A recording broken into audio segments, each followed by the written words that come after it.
자기 분야에 무언가 실적을 남기고 또 정상에 선 사람들, 그들은 결코 우연히 어쩌다가 그런 자리에 이르지 않습니다. 다 그만한 까닭이 있고 이유가 있습니다. 그런데 나름대로 자기 분야의 최고의 자리에 오른 사람들, 그들이 어떻게 그런 결과를 만들었을까? 그 이유를 간단하게 설명한다는 것은 쉽지 않습니다. 타고난 재능, 또 적절한 타이밍, 또 열심, 또 기회, 행운, 이런 것들을 얘기할 수 있는데요. 그러나 사실 꼭 꼬집어 말하는 것이 그렇게 쉽지 않습니다. 미국 한 대학에서 5년이라는 시간을 투자해서 나름대로 정상의 축복을 누리는 각 분야의 사람들을 연구했습니다. 예술가, 운동선수, 학자, 그 중에서도 20여 명을 선발해서 익명으로 인터뷰를 하면서 조사를 했습니다. 연구의 정확도를 높이기 위해서 유명 인사들의 가족뿐만이 아니라 그들을 지도한 스승도 역시 만났습니다. 여러분, 그 결과 그들이 그렇게 정상에 서게 된 비결은 대략 세 가지였습니다. 첫째, 추진력. 재능이 아니라 추진력이었습니다. 두 번째, 결단력. 한번 마음 먹고 목표를 정하면 집요하게 나가는 그런 결단력. 그 세 번째가 비전이었습니다. 비전. 미래에 대한 분명한 소망, 또 비전의 표대가 그들에게는 있었습니다. 인물 설교, 여러분에게는 기대가 되겠지만 저에게는 늘 기도가 되는 그런 부분인데, 오늘 여섯 번째, 요셉에 대해서 살피려고 합니다. 성경의 인물, 많고 많은 인물 가운데 요셉만큼 우리가 좋아하는 호감을 가지고 있는 인물도 드물 것입니다.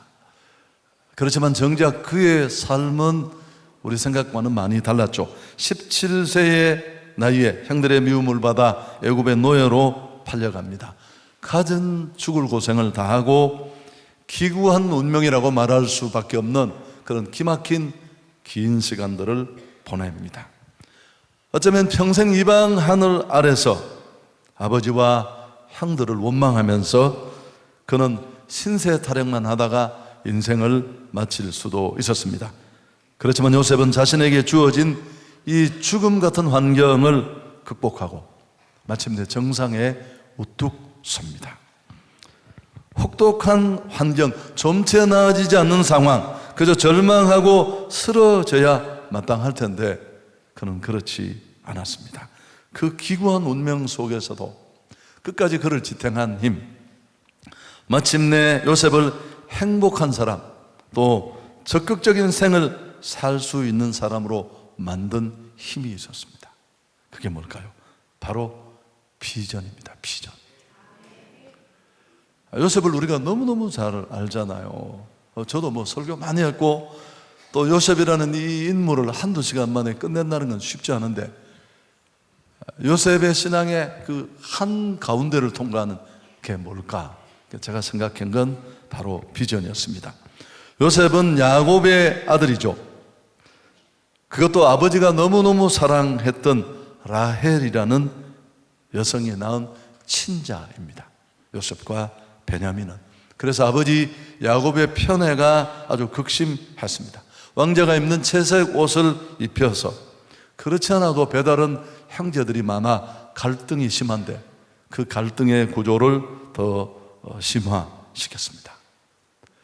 여러분, 요셉을 한마디로 말하면 그는 비전의 사람이었습니다. 어느 날 배다른 형들에게 자신이 꾼 꿈을 이야기하는 대목이 나옵니다. 7절 이하에 우리가 밭에서 곡식단을 묶더니 내 단은 일어서고 당신들의 단은 내 단을 둘러서서 절하더이다. 이렇게 쭉 9절까지 나오는데요. 형들의 곡식단이 일어나 자신에게 절하는 것, 그리고 해와 달과 11별이 절하는 꿈, 이 두 가지를 연이어 꾸게 되고 그것을 형제들에게 얘기합니다. 요셉의 꿈 얘기를 듣자 말자 형들은 아주 노골적으로 불편함을 드러냅니다. 네가 우리 왕이라고? 우리가 너 같은 것에 시중을 들어야 한단 말이야? 그렇게 아주 거친 반응을 쏟아 놓았습니다. 여러분, 그때부터 요셉을 꿈꾸는 자라고 불렀습니다. 우리는 괜찮은 말처럼 여겨질지 모르지만 황당한 자, 도대체 현실감 없는 모습으로 살아가는 요셉을 조롱하며 부른 말이었습니다. 19절에 보면 서로 이르되 꿈꾸는 자가 오는도다. 쉬운 우리말 번역은 이렇게 번역했습니다. 야, 저기 꿈쟁이가 오는구나. 입맛 뻔긋하면 꿈 얘기, 현실감 부족한 그런 사람으로 비추었습니다.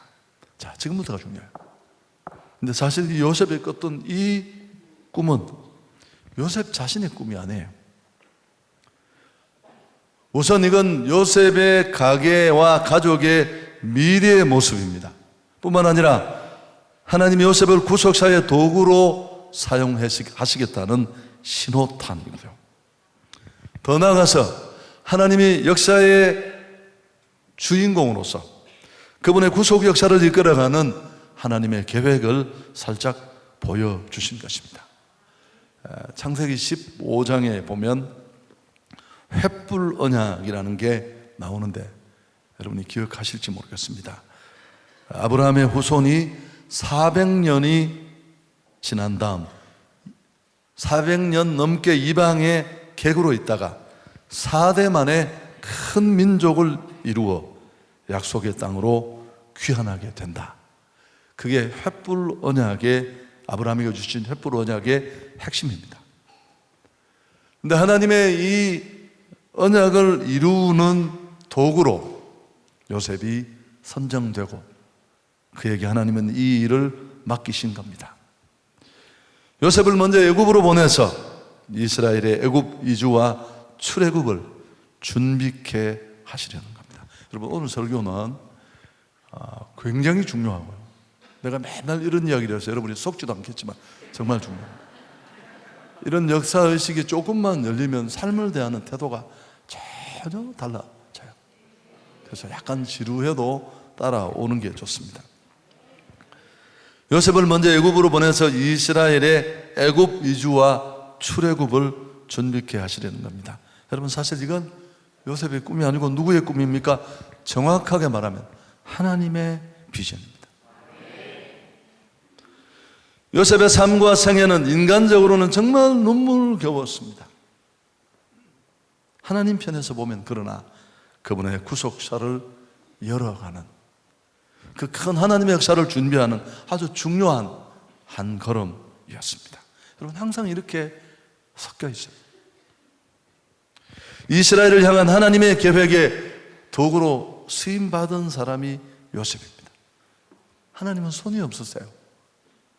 하나님은 발이 없으세요. 그건 그분이 무능하다는 걸 말하는 게 아니라 하나님은 사람을 통해 일하세요. 그래서 요셉의 삶과 생애는 인간적으로 보면 참 기구하구나 싶지만 구속사적으로 보면 너무너무 그 목적을 향해 한 걸음 한 걸음 또박또박 걸어가는 그런 걸음이었습니다. 이스라엘을 향한 하나님의 계획에 사용된 사람이 요셉이고 요셉은 이 비전을 품고 일평생 흔들리지 않고 그 길을 달려간 사람입니다. 아마 요셉은 우리가 아는 것 10분의 1도 몰랐을 거예요. 그렇지만 그는 어렴풋이 믿음 안에서 이게 내가 황당하게 당하는 일이 아니고 하나님의 섭리와 이끄심 안에 그 여정을 자기가 걷고 있다는 것을 그는 인지하고 있었을 것입니다. 여러분, 그래서 도망가지 않으세요. 또 말하지만 도망가면 끝나는 거예요. 게임 오버예요. 도망가면 안 돼요. 절대. 횃불 언약이 이루어지도록 준비된 사람이 요셉이었습니다. 겉으로 보면 어떻습니까? 형들의 미움을 받아 복잡한 가계 구조 속에 그럴 수밖에 없는 것처럼 그는 애굽에 팔려갔지만 그건 오히려 주님의 뜻을 성취하는 계기가 되었습니다. 요셉을 지도자로 세우고 흉년을 피해 내려온 야곱 가족의 앞날을 예비케 하고. 여러분, 이게 얼마나 정교하게 맞아요. 하나님은 이렇게 일하십니다. 막 하나님이 천사를 막 떼거리로 보내가지고 온 길에 뭐 두루마기 있고 여기 동그란 거 띄우고 이런 사람들이 일을 하는 게 아니라 하나님은 이렇게 일하세요. 하나님은 일하시되 사람을 통해 일하십니다.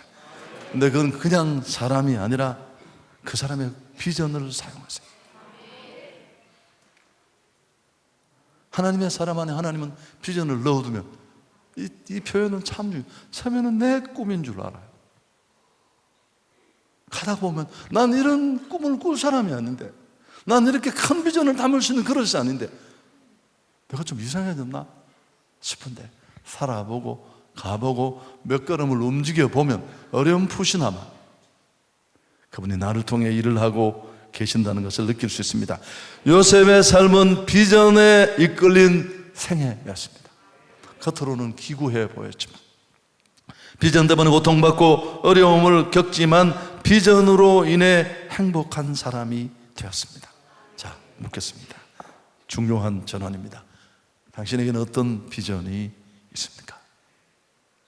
제가 꿈이라는 말도 쓰고 비전이라는 말도 썼는데 우리 성경도 그렇습니다만 사실 꿈에는 두 종류가 있습니다.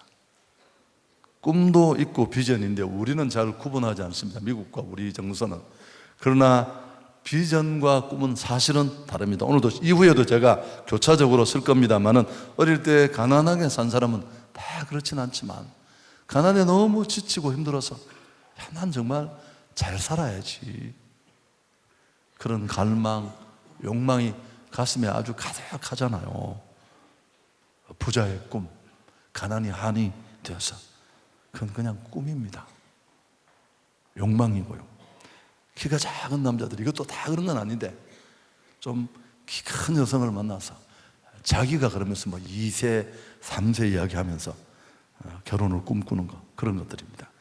여러분, 그건 비전이 아니라 욕망입니다.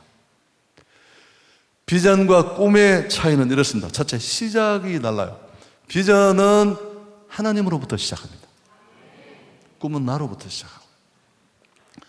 비전은 절대 바뀌지 않습니다. 아무리 힘들고 어렵고 거꾸로 매달려도 그 길만 향해 갑니다. 그게 표대고 목표이기 때문에.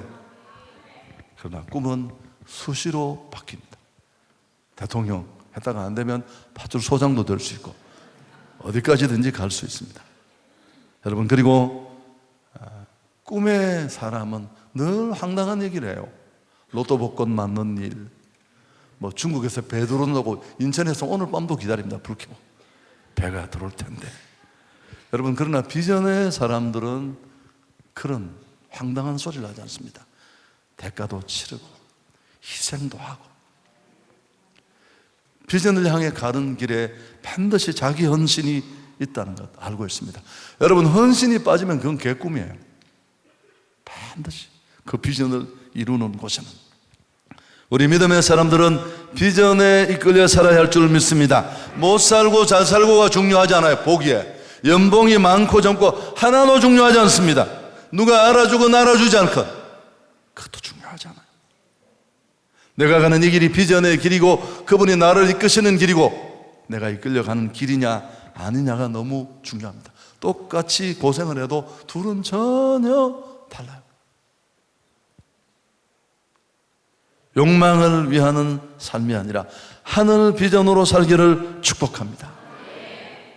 제가 이 얘기 참 너무 편안한 얘기지만 주는 교훈이 있어서 몇 번 한 것 같은데, 윌리엄 패더의 글에 나오는 얘기입니다. 어떤 사람이 소년 시절에 길을 가다가 $5짜리 지폐를 주었습니다. 여러분, $5가 얼마나 어릴 때 큰 돈입니까? 기분도 좋았습니다. 돈 줍는 재미에 홀딱 중독이 되어서 평생 길만 보고 다녔습니다. 물건을 줍는데 인생을 다 소모했습니다. 주운 것을 정리해 보니까 단추가 29,519개, 머리핀이 54,172개, 수천 개의 동전을 길에서 주었습니다. 이거 줍느라고 코를 땅에 박고 다녀서 아름다운 경치, 꽃과 새 자연의 아름다움 한 번도 보지 못하고 넉마주의처럼 그렇게 인생을 살았습니다. 여러분, 넉마주의는 꿈이 없어요. 땅만 쳐다보고 사니까. 욕심 따라, 본능 따라 살아가는 인생의 모습이 그렇습니다. 몸은 교회에 와 있는데 나를 움직이는 힘은 세상에 있고, 성경을 듣고 설교를 듣지만 여전히 내가 결정하고 선택하는 기준은 내 안에 있다면 우리 인생이 이룰 수 있습니다. 여러분, 머리핀 54,000개 모아서 어디 쓰겠습니까? 요셉의 꿈은 하나님이 주신 비전입니다. 여러분, 이 비전은 13년 후에 실제로 나타납니다. 꿈을 꿀 수 있기를 바랍니다. 비전을 가질 수 있기를 축복합니다. 어떤 사람이 늙은 사람일까요? 최근에 좀 이렇게 수명이 많이 늘어나면서 노인의 기준들이 많이 바뀌었습니다. 뭐 60만 되어도 늙은이라고 했는데 지금은 그렇게 말하지 않습니다. 제가 그 병원에 갔다가 29살쯤 됐을 거야. 의사가 저를 보고 어르신, 내가 얼마나 충격을 받아가 병이 도질 뻔했습니다. 고치는 게 아니라. 의사가 너무 멋있고 아주 좋은 분인데 난 내 평생 어르신이라는 말을 처음 들어봐서 정신이 바짝 들더라고요. 그냥 여러분 웃으려고 한 얘기예요. 저는 그런 정도의 얘기에 절대 상처받지는 않습니다. 여러분, 60 넘고 환갑을 지난 사람이 늙은 사람일까요? 아닙니다. 꿈을 잃어버린 사람입니다. 집에 가서 남편 옆구리를 콱 찔러서 당신 비전이 뭐요? 3초 만에 못 대답하면 내일 아침 드리지 마십시오. 밥 먹을 자격이 없는 인생이에요. 왜 사는지, 무엇 때문에 사는지 목적도 모르고 사는 인생, 그게 인생입니까? 표류하는 거고 방황하는 거고 헤매는 거예요. 그냥 남이 사니까 살고, 남이 달리니까 달리고, 직장을 가니까 가고, 돈을 버니까 벌고, 집을 사니까 사고, 그게 무슨 의미가 있습니까? 여러분, 나이가 중요한 게 아닙니다. 아브라함은 72세에 하나님의 부르심을 받았습니다. 모세는 80세에 비전에 이끌렸고요. 갈렙은 85세의 나이에 안주하지 않고 모두가 내려놓고 있는 그 산지, 그 산지를 내게 주십시오. 비전으로 목청껏 외쳤습니다. 연령을 초월해서 하나님의 비전에 붙들 수 있기를 축복합니다. 여러분, 지금과 다른 수준 있는 삶을 원하신다면 오늘 밤에 그렇지 않다면 인생의 판을 다시 짜야 합니다. 하고 싶은 일이 아니라 해야 할 일을 하셔야 돼요. TV에 나오는 거 맨날 그래요. 하고 싶은 일 했다. 제가 죄송합니다. 그냥 버스 한 대 맞춰서 뭐 지구를 세 바퀴 왜 도는 거예요? 왜? 여러분, 나는 그런 분 좋아해요. 제게 그런 신념이 없어서. 그렇지만 왜 도는 거예요? 왜? 인생이 내 것이 아니잖아요. 그를 만드신 하나님이 계시고 여기 있는 이 물컵 하나도 목적이 있듯이 우리 각자에게 다 목적이 있어요. 포지션도 있고. 여러분, 그걸 잊어버리고 살다가 죽으면 천국 화장실 앞에 전부 엎드려 뻗습니다. 도시락 물고. 도대체 뭐 하다 온 거냐 너는? 큰 차 사서 지구 세 바퀴 돌았는데요. 그게 답이 되겠습니까, 여러분? 비전을 발견할 수 있기를 축복합니다. 여러분, 비전은 사명입니다. 비전은 내 인생의 가치고요. 오늘도 내가 그 자리에 그렇게 앉아 있을 수 없는 열정의 재료입니다. 열심히 사는 것도 좋지만 인생의 목표와 골이 분명해야 합니다. 그렇지 않으면 자꾸만 비실거리고 엉뚱한 일에 기웃거리게 됩니다. 잠언 28장 19절 인용하지 않겠습니다. 묵시가 없으면 백성이 방자히 행한다. NASB는 꿈이 없는 백성은 망한다. 그렇게 번역했습니다. 묵시가 없으면 자제력을 잃어버립니다. 꿈이 없는 백성은 달려가고 힘을 모아야 될 거울이 없기 때문에 자꾸만 하찮은 것에 끌릴 수밖에 없습니다. 그래서 늘 말씀드리잖아요. 청년 때, 청소년 때 뭐 할래? 어디 갈래? 그런 거 사실 필요 없습니다. 제가 그랬거든요. 하고 싶은 것도 없고 해야 될 것도 별로 없고 예수를 딱 제대로 만나면 여러분, 여지 없습니다. 오늘 밤에 이 물음에 답을 못했다면 당신은 어쩌면 인격적으로 직면하듯이 그분을 못 만났을 가능성이 높아요. 뭐 얘기는 좀 들은 게 있는데, 하나님을 만난 사람들은 그렇지 않습니다. 왜 사는지, 무엇 때문에 사는지, 지금 내가 살아있는 이유를 압니다. 여러분, 여기 있는 이 자리 다 의미가 있어요. 거기 있는 그 자리 다 의미가 있어요. 이걸 알고 모르는 게 얼마나 중요해요. 요셉이 13년을 처참하게 무너졌지만, 여러분, 그 한 코스 한 코스가 필요해요, 안 필요해요? 대답 안 하실 거예요? 필요해요, 안 필요해요? 형들의 미움을 안 받으면 애굽을 어떻게 가요? 한 1년만 더. 여러분, 또 그런 이야기도 하잖아요. 애굽의 총리가 될 수 있는 나이가, 공직자가 될 수 있는 나이가 30세래요, 고위공직자가. 하나님 참 놀라우시잖아요. 그분이 천천히 가는 것 같지만 정교하게 하나하나를 다 맞추었어요. 할렐루야. 당신의 비전은 무엇입니까? 이상한 나라의 앨리스라는 동화에는, 제가 이야기를 몇 번 했죠. 참 이런 글을 쓸 수 있다는 건 축복인 것 같아요. 이 동화에는 채서캣이라는 아주 말재주가 있고 영리한 고양이가 등장합니다. 앨리스가 이상한 나라로부터 빠져나가기 위해서 갈림길을 가다가 채서캣을 만나서 길을 묻습니다. 어떤 길로 가야 하니? 그때 채서캣은 앨리스에게 되묻습니다. 어디로 가는데? 앨리스는 모른다고 했습니다. 그때 채서캣이 웃으면서 뭐라고 했을까요? 어디로 가는지 모르면 아무 데도 갈 수 없어. 여러분, 이런 말을 듣고는 뒤로 기절을 해요. 그냥 살고 있는데 어디로 가는지를 모르면 아무 데도 갈 수 없는 거예요. 당신은 어디로 가는 거예요, 도대체? 인생을 달리는 경주자가 고를 모르고 간다면 말이 안 되잖아요. 먹고 마시고 죽음 앞에 사는 것은 나를 향하신 하나님의 뜻이 아니에요. 여러분, 막 살아서는 안 됩니다.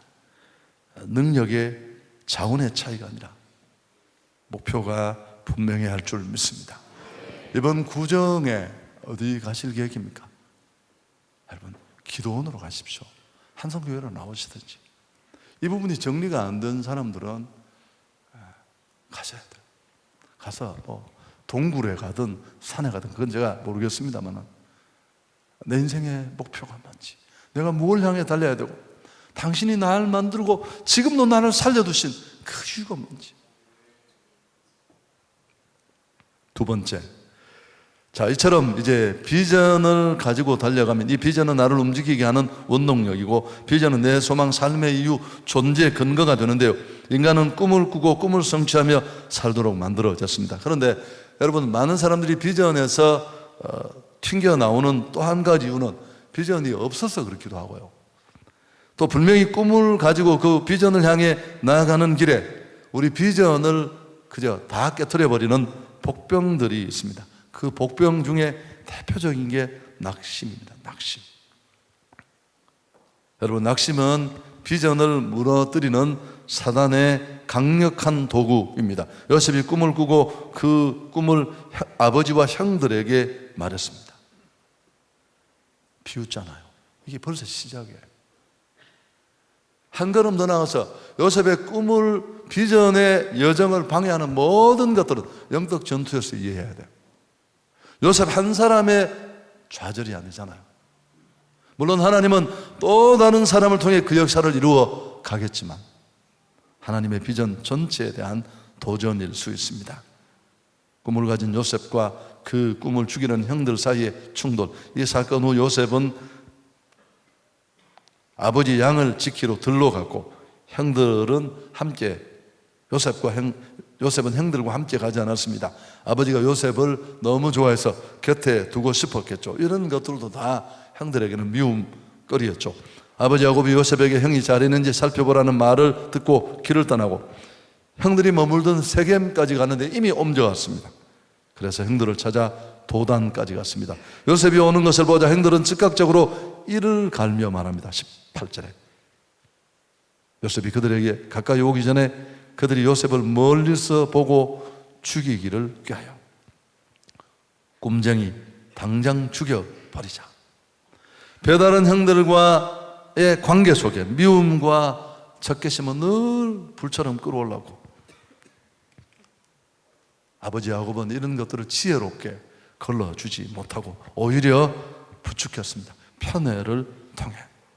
그래서 이 둘이 만든 합작품입니다. 이게 요셉을 구덩이에 던져 죽여버리자고 할 때 형들의 외침, 자 우리 20절 같이 한번 읽을까요? 자, 그를 죽여 한 구덩이에 던지고 우리가 말하기를 악한 짐승이 그를 잡아먹었다 하자. 그의 꿈이 어떻게 되는지 우리가 볼 것이니라 하는지라. 하나님은 우리 각자에게 꿈을 주시고요, 그 비전을 품고 달려가 보면 그 꿈 때문에 엄청난 공격을 받아. 여러분, 저는 이걸 그대로 받았던 사람이에요. 저는 꿈을 꾸고 이런 사람이 아니에요. 제 스타일이 소심해서.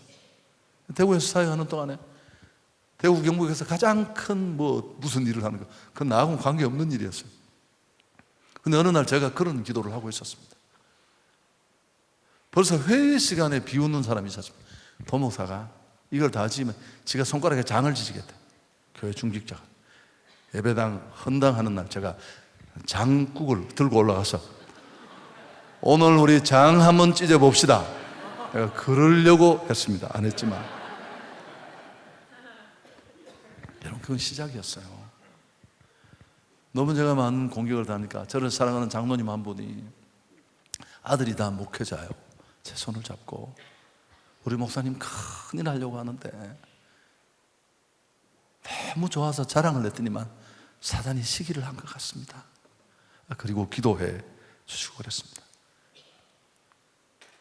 여러분, 그래서 원통에서 울고 통곡하고 했죠. 그분이 뭐라고 하셨을까? 너 큰 꿈을 꿨지. 너 큰 비전을 가지고 기도했지.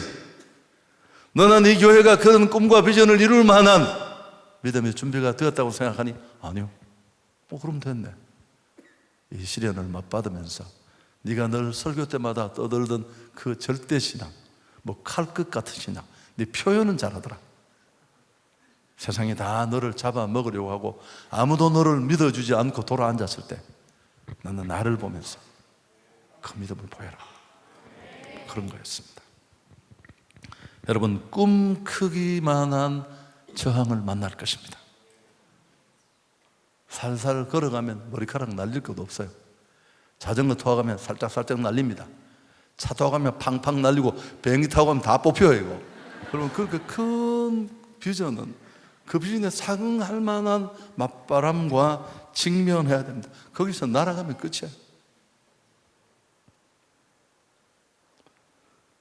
그래서 오늘 이 요셉의 비전에 맞서는 원수들의 세력은 계속 등장합니다. 마음으로 낙심하게 하고 공격하고 형들 보디발의 아내 기근, 그를 기억해 주지 않는 상황.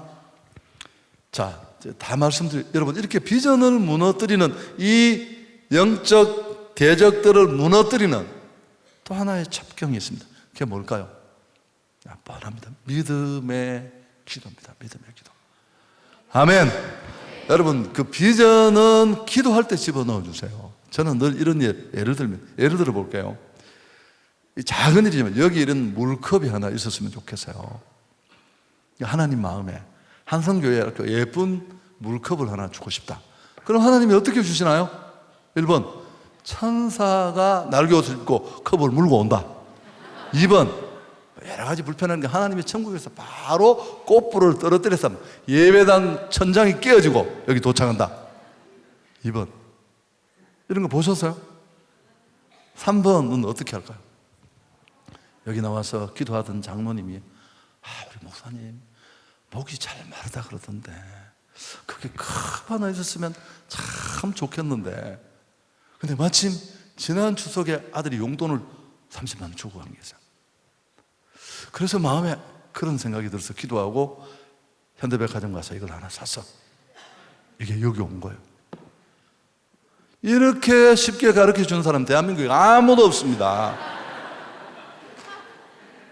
장로님이 사신 거지만 이건 누가 보내신 거예요? 여러분, 이렇게 하는, 그러면 이 컵을 여기 갖다 놓으려는 이 메시지를 주려면 어떤 분이어야 돼요? 1번, 자빠져 주무시는 분. 맨날 지 생각 충만해가 뭘 먹을까, 뭘 더 소유할까, 욕심 열망으로 충만한 사람이 그런 거 들리겠습니까? 본능의 소리밖에 안 들리지. 그래도 깨어 기도하고. 여러분, 믿음의 기도입니다. 그러니까 비전이 태동되는 것도 기도실이고요, 정확하게 말하면.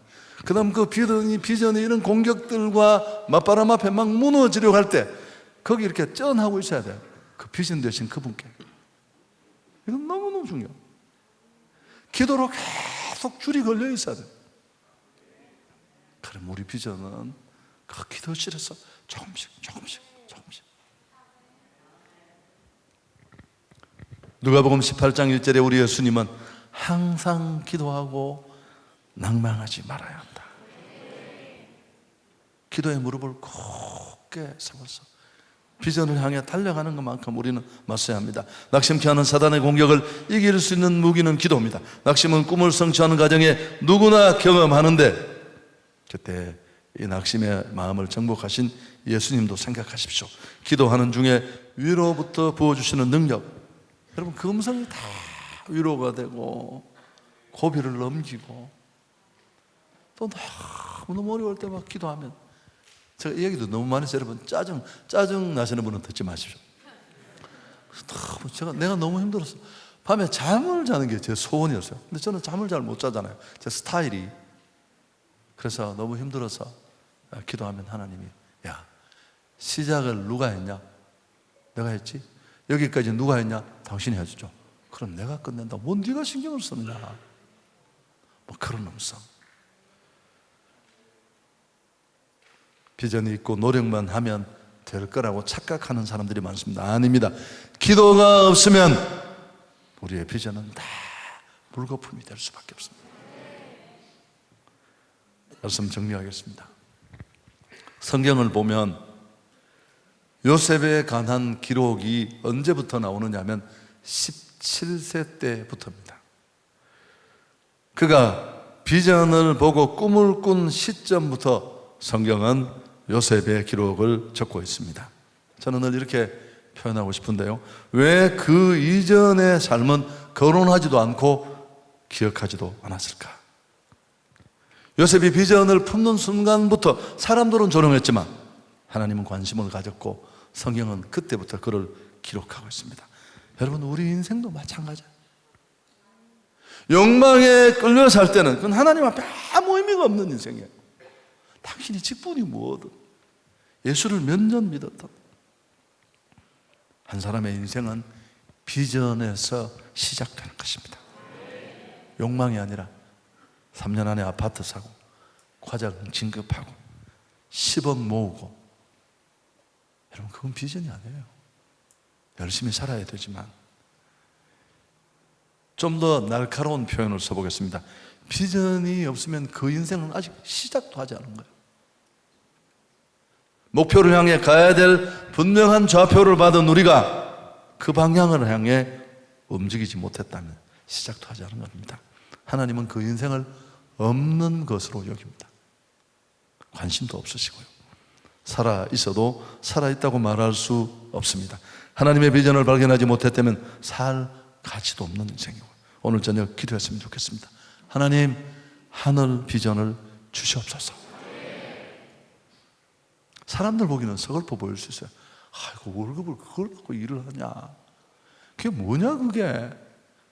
여러분, 저는 하나님 사역을 하고 한 10년간 제가 하여튼 이야기는 안 하는 게 낫겠습니다. 하여튼 전 받은 게 별로 없습니다. 그래서 내가 그냥 이렇게 지나가면 내가 다 이해를 하는데, 계산을 하면 내가 막 시험이 들어가지고 계산을 안 하고 그런 적도 있었는데, 그분이 다 하시는 일이죠. 그리고 그 비전을 이루어 달라고 오늘 구할 수 있기를 축복합니다. 마지막 이야기입니다. 미래를 보는 세 종류의 사람이 있다고 존 리처더슨은 말했습니다. 일이 일어나게 내버려 두는 사람, 일어난 일을 보며 놀라워하는 사람, 일이 일어나도록 하는 사람. 자, 나는 이 세 종류이 어딘지, 일이 일어나게 방치하고 내버려 두는 사람, 일어나는 일을 보고 맨날 깜짝깜짝 놀라는 사람, 일이 일어나도록 하는 사람. 당연히 우리는 이 세 번째가 돼야 돼요. 여러분, 비전과 꿈의 사람은 일이 일어날 것을 기대하고 일어나게 하는 사람입니다. 부흥도 교회 성장도 변화도 소 뒷걸음 치다가 쥐 잡는 것처럼 요행으로 되는 게 아닙니다. 막연히 우리 앞에 다가오게 해서는 안 됩니다. 비전을 품은 사람들에 의해 키워지고 마침내 이루어져야 할 줄 믿습니다. 여러분, 인생 금방 지나가요. 표대를 향해 달려도 40, 50 넘어가고 시간이 막 빨라지면 얼마나 덧없는지 몰라요. 야, 이렇게 덧없구나. 근데 방향 없이 달리면 못 살아요, 여러분. 어떻게 살겠어요, 그걸? 좋으신 하나님께 영광을 돌리겠습니다.